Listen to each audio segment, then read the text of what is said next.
everybody, haven't seen me in a while. I get asked two types of questions all the time.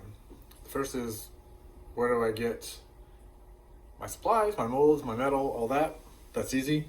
Conquest Industries in California for all your mold making and pewter casting needs.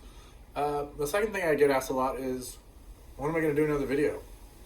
I covered it all. So you guys need to tell me what other video you want. In the past 2 weeks, like 10 people asked me this, so I figured, okay, there's some sort of demand, and I'm here to please. So tell me, what other casting secrets can I give away? Happy to do it.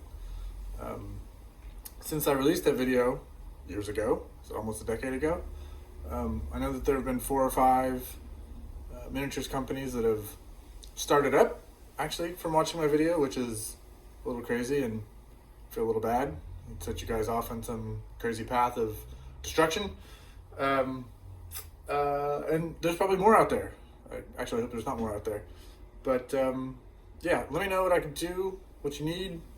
I'll be happy to try to answer it if I know. If not, I'll pretend I know or I figure it out. Cool. Thanks.